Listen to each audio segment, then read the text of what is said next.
مساء الخير، يشرفني اشتراككم في القناة. هنستمتع مع بعض كتير.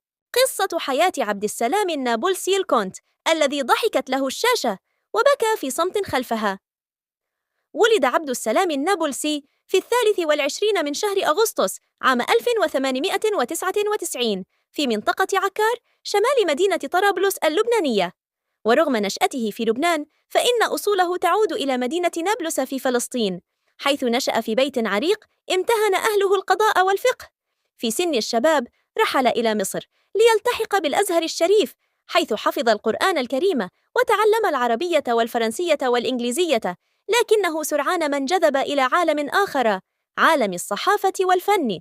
بدأ مشواره الصحفي عام 1925 وكتب في مجلات مرموقة مثل الصباح ومصر الجديدة، ولكن القدر كان يعد له مسارا مختلفا، إذ دخل عالم السينما من أوسع أبوابه عام 1929 من خلال فيلم غادة الصحراء، ليبدأ بذلك مسيرته الفنية الطويلة. الفنان الكوميدي الأرستقراطي في زمن كانت السينما فيه مرآة الأحلام، برز عبد السلام النابلسي كنجم من نوع خاص. لم يكن البطل، لكنه كان روح الفيلم وصوت الضحكة الحقيقية. أتقن دور الرجل الأرستقراطي الساخر، وأصبح اسمه علامة مميزة في أفلام إسماعيل ياسين وعبد الحليم حافظ وفريد الأطرش وغيرهم.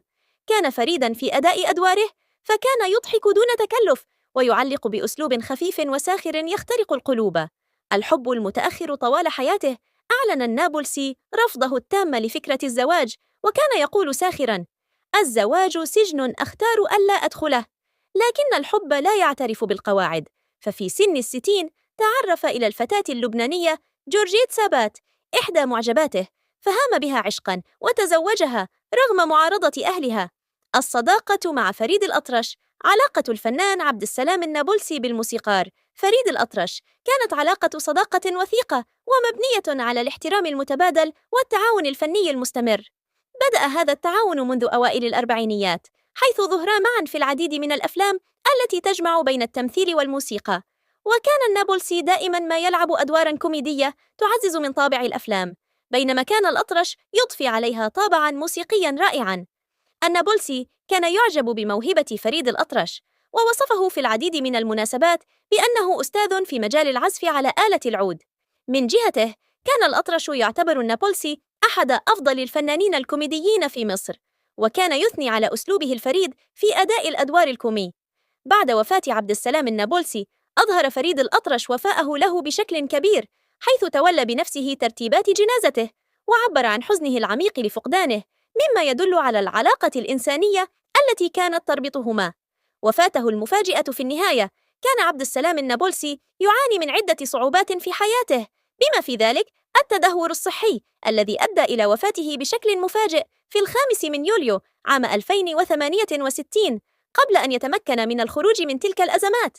توفي النابلسي وهو في طريقه إلى المستشفى بسبب نوبة قلبية، مما جعل وفاته تأتي في وقت صعب للغاية بالنسبة له، ولم يكن له وقت للتعافي أو العودة إلى مستواه الفني والمالي.